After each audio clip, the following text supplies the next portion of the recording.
நம்ம யூஸ் பண்ற கேலண்டர் இருக்கிற ஜனவரி பிப்ரவரியை யார் உருவாக்குனாங்க? ஏன் நம்ம ஜனவரியில மட்டும் நியூ இயரை கொண்டாடிட்டு இருக்கோம்? பிப்ரவரியில ஏன் 28 நாட்கள் மட்டும்தான் இருக்கு? முன்னாடி எப்படி கேலண்டரை உருவாக்குனாங்க? யார் இந்த கேலண்டருக்கு முதல்ல கொண்டு வந்தான்? இதெல்லாம் தான் நம்ம இன்னைக்கு வீடியோல பார்க்க போறோம். வாங்க வீடியோக்குள்ள போறோம். சார், அவர் இந்த உலகத்துக்கு ஏதோ ஒரு முக்கிய செய்தி சொல்ல வராரு. அவர் கொஞ்சம் சொல்ல விடுங்க.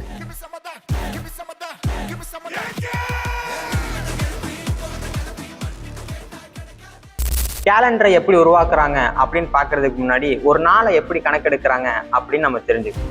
பூமி தன்னைத்தானே ஒரு தடவை முழுசா சுத்தி வந்துச்சு அப்படின்னா நம்ம 24 மணி நேரம், அதாவது ஒரு நாள் அப்படிங்க.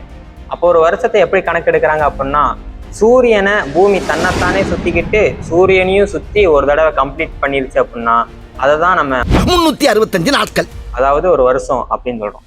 பூமி சூரியனை சுத்தி வருவதற்கு 365 நாட்கள் எடுத்துக்கிறது. இதான் நான் கண்டுபிடிச்சது. ஜப்பான்கார என்னென்னமோ கண்டுபிடிக்கிறா, நான் எதை கண்டுபிடிச்சிட்டு வந்துக்குது பாரு. இப்படி சூரியனை வச்சு நாட்களையும் வருஷங்களையும் கணக்கிட்டாங்க அப்படின்னா அது சோலார் கேலண்டர் அப்படிங்கிறாங்க. அதாவது சூரிய கேலண்டர் அப்படின்னு சொல்லி பெயரிடப்படுது. இதே மாதிரி தான் நிலவை வச்சும் சில பேர் கேலண்டரை தயாரிக்கிறாங்க. அது எப்படி அப்படின்னா, தேய்பிறை வளர்ப்பிறை இது ரெண்டுமே ஒரு டைம் கம்ப்ளீட் ஆயிடுச்சு அப்படின்னா ஒரு மாசம் அப்படின்னு சொல்லி கணக்கு எடுத்துக்கிறாங்க. இப்போ யார் தான் இந்த சோலார் கேலண்டரை பயன்படுத்துறாங்க, யார் தான் இந்த லூனார் கேலண்டரை பயன்படுத்தினாங்க அப்படின்னா, சோலார் கேலண்டர் தான் அந்த காலத்து மக்கள் பெரும்பாலும் பயன்படுத்தினாங்க. அப்போ லூனார் கேலண்டர் யாருமே பயன்படுத்தலையா அப்படின்னு கேட்டீங்கன்னா அதுதான் கிடையாது. இல்ல புரியல. ரோமன்ஸ், அதாவது சீசர் வரதுக்கு முன்னாடி வரைக்கும் ரோமானிய மக்கள் லூனார் கேலண்டர் தான் பயன்படுத்திட்டு இருந்தாங்க. கிரேக்க மக்கள் லூனார் கேலண்டர் தான் பயன்படுத்தினாங்க. ஏன் இந்தியர்கள் கூட இந்த லூனார் கேலண்டர் தான் பயன்படுத்தினாங்க. இன்னும் அரப்ஸு, சைனீஸ் மக்கள் அனைவரும் இந்த லூனார் கேலண்டர் தான் பயன்படுத்தினாங்க. ஆரம்ப கட்டத்துல இந்த கேலண்டர், அதாவது மாதம் வருடத்தை எல்லாம் ஏன் குறிப்பிட்டு வச்சிருந்தாங்க அப்படின்னா, சரியான பருவ காலத்தை அறிஞ்சு கொள்றதுக்கு தான் இதெல்லாம் வச்சிருந்தாங்க. ஏன் அப்படின்னா அப்போதான் அவங்க சரியான முறையில அறுவடை செய்யறதுக்கும் பயிரை நடுறதுக்கும் சரியா இருக்கும். ஆனா அவங்க ஆரம்பத்துல வச்ச கேலண்டர், அதாவது ரிப்பப்ளிக்கன் கேலண்டர் என்று சொல்லப்படுது, அதுல வெறும் 355 நாட்கள் மட்டும்தான். அதாவது 10 நாள் இடிக்குது. அப்ப ஒரு வருஷத்துக்கு 10 நாள் இடிக்குது அப்படிங்கிற பொழுது சூரியனை சுத்தி வரும்போது பருவ காலங்கள் மாறி மாறி மாறி அவங்களுக்கு வர ஆரம்பிச்சிருச்சு. அதுவும் இல்லாம அந்த காலத்துல வெறும் 10 மாதங்கள் தான் இருந்திருக்கு. இது ரொம்ப ஆச்சரியத்துக்கான விஷயமா இருக்கு. அதாவது சில மாதங்கள்ல 25 நாட்கள் இருந்திருக்கு, சில மாதங்கள்ல 33 நாட்களும் இருந்திருக்கு. அதுக்கப்புறம் தி மந்த் ஆஃப் இன்டர்கலேஷன், அதாவது இந்த சோலார் கேலண்டரையும் இந்த லூனார் கேலண்டரையும் நிகர்படுத்துறதுக்காண்டி சில நாட்கள் தவறி போயிருது. அதை நிகர்படுத்துறதுக்காண்டி என்ன பண்றாங்க அப்படின்னா, மாசங்களை கூட்டவும் குறைக்கவும் செய்யறாங்க. அதாவது 15 மாசங்களா இருந்திருக்கு. இதுல இன்ட்ரெஸ்டிங் ஃபேக்ட்ஸ் என்ன அப்படின்னா, அப்போ ஜனவரி பிப்ரவரிங்கிறதே கிடையாது, மார்ச் தான் முதல் மாதமா இருந்திருக்கு. அதுக்கப்புறம் தான் ஜனவரி பிப்ரவரி அப்படிங்கிற 2 மாசத்தை அதுல கூட்டுறாங்க. அதுக்கப்புறம் தான் அந்த நாட்களை ஈடு கட்டுறதுக்காண்டி கடைசி மாசமான பிப்ரவரியில இருந்து 2 நாட்களை எடுத்துடுறாங்க. இப்படிதான் பிப்ரவரியில 28 நாட்கள் வரைஞ்சிச்சு. ஓ, அப்படியா விஷயம்? அப்போ அங்க இருந்தவர் தான் பாண்டிஃபெக்ஸ் மேக்சிமஸ் அப்படிங்கிற ஒரு பாதிரியார். அவரு என்ன பண்ணுவாரு அப்படின்னா, இந்த கேலண்டருடைய பொறுப்பெல்லாம் அவர் கீழே தான் இருந்துச்சு. அவரு நார்னாரு அப்படின்னா கேலண்டரை விரிவாக்கவும் செய்வாரு, குறுக்கவும் செய்வாரு. அவருக்கு பிடிச்சமானவங்க ஆட்சியில இருந்தாங்க அப்படின்னா நாட்களை அதிகப்படுத்துவாரு. அவருக்கு பிடிக்காதவங்க, அதாவது எதிரிங்க ஆட்சியில இருந்தாரு, அவருக்கு பிடிக்கல அப்படின்னா நாட்களை சுருக்கிடுவாரு. எதிரிகளுடைய ஆட்சி காலத்தை சுருக்கிடுவாரு, தனக்கு பிடிச்சவான ஆட்சி காலத்தை அதிகப்படுத்துவார். இப்படி அவங்க பண்ணிட்டு இருந்தனால இனிமே குழப்பங்களை அதிகப்படுத்திட்டு தான் இருந்துச்சு. இப்படிப்பட்ட டைம்ல தான் ஜூலியஸ் சீசர் அப்படிங்கிறவரு கிமு 46ல வராரு. அவரும் இந்த பாண்டிஃபெக்ஸ் மேக்சிமஸ் எந்த பதவியில இருந்தாரோ அதே பதவியில உட்கார்றாரு. இந்த காலங்கள் மாறி மாறி வருவதையும் இந்த நாட்கள் மாறி மாறி வருவதையும் இது எப்படியாச்சும் சரிப்படுத்தணும்னு சொல்லி ஒரு முடிவு எடுக்கிறாரு. அந்த வருஷத்துக்கு தான் the last year of confusion, இதுதான் குழப்பத்தினுடைய கடைசி வருஷம் அப்படின்னு சொல்லி பேரி வைக்கிறாங்க. அந்த வருஷத்துல மட்டும் மொத்தம் 445 நாட்கள் இருந்துச்சு. ஏன் அப்படின்னா அப்போதான் அவங்க கேலண்டர்ல நிறைய மாற்றங்கள் செஞ்சாங்க. அதுக்கு நிறைய டைம் எடுத்து இந்த ஜூலியஸ் சீசர் என்ன பண்றாரு அப்படின்னா, பல வானசாஸ்திர கலை வல்லுநர்கள்ட்ட போய் மட்டும் இந்த கேலண்டர் எல்லாம் சரி பண்ணணும், இந்த கால அட்டவணையெல்லாம் சரி பண்ணணும்னு சொல்லி 445 நாட்கள் கொண்ட ஒரு வருடத்தை 365 சுருக்குறாரு.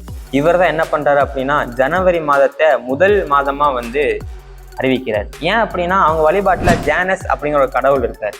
அவருக்கு என்ன அர்த்தம் அப்படின்னா முடிவு மற்றும் தொடக்கம் அப்படின்னு அர்த்தம். இந்த ஜனவரிங்கிறது ஒரு வருடம் முடிஞ்சு இன்னொரு வருடம் தொடங்குறதுனால இந்த ஜனவரிங்கிற மாதத்தையே வந்து என்ன பண்றாங்க அப்படின்னா முதல் மாதமா வந்து இந்த சீசர் வந்து அறிவிக்கிறார். இந்த கேலண்டர் தான் கிமு 46 இருந்து கிபி 1582 வரைக்கும் தொடர்ந்து வந்துச்சு. அப்போதான் வந்தாரு கிரிகோரி 13 அப்படிங்கிற ஒரு ஃபாதிரியா. அவர் என்ன பண்றாரு அப்படின்னா இந்த ஜூலியஸ் சீசர் கேலண்டரையும் மாத்தி கிரிகோரியன் கேலண்டரை வந்து உருவாக்குறாரு. அது என்ன கிரிகோரியன் கேலண்டர் அப்படின்னு கேட்டீங்க அப்படின்னா அதுதான் நம்ம இப்போ பயன்படுத்திட்டு இருக்கிற கேலண்டர். அதாவது ஜூலியஸ் சீசர் உருவாக்கின கேலண்டர்ல வந்து ஒரு மாதங்கள்ல வந்து 24 நாட்கள் இருந்துச்சு, ஒரு மாதங்கள்ல வந்து 33 நாட்கள் இருந்துச்சு. இந்த மாதிரி மாதங்கள் வந்து மாறி மாறி இருந்துச்சு.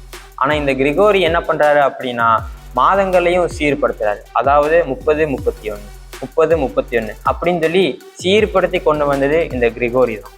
இந்த ஜூலியஸ் சீசர் கேலண்டருக்கும் இந்த கிரிகோரி கேலண்டருக்கும் 10 நாள் வந்து கேப் இருந்துச்சு. இதை சரி பண்ற விதமாக தான் கிரிகோரி வந்து என்ன பண்ணாரு அப்படின்னா 4 வருஷத்துக்கு ஒரு டைம் பிப்ரவரியில 29 நாட்களா மாத்தினார். அதாவது நம்ம லீப் இயர் அப்படின்னு சொல்றோம். இந்த ஜூலியஸ் சீசர் கேலண்டருக்கும் இந்த கிரிகோரி கேலண்டருக்கும் என்னதான் பெரிய வித்தியாசம் பார்த்தீங்கன்னா இந்த ஜூலியஸ் சீசர் கேலண்டர் வந்து எப்போல்லாம் லீப் இயர் வரும் அப்படின்னா எந்த வருஷம்லாம் 4ஆல டிவைட் பண்றோமோ அப்போல்லாம் லீப் இயர் வந்துடும். ஆனா இந்த கிரிகோரி கேலண்டர்ல எப்போல்லாம் 4ஆல டிவைட் பண்றோமோ அதுவும் லீப் இயர் தான். ஆனா எப்போல்லாம் செஞ்சுரி வருதோ அதாவது 1700, 1800 இந்த மாதிரி நூற்றாண்டுகள் வரும்போது அது வந்து 4ஆல டிவிசிபிள் ஆகக்கூடாது, 400ஆல டிவிசிபிள் ஆகும். அப்போதான் அது வந்து லீப் இயரா கணக்கெடுத்து சொல்றாங்க.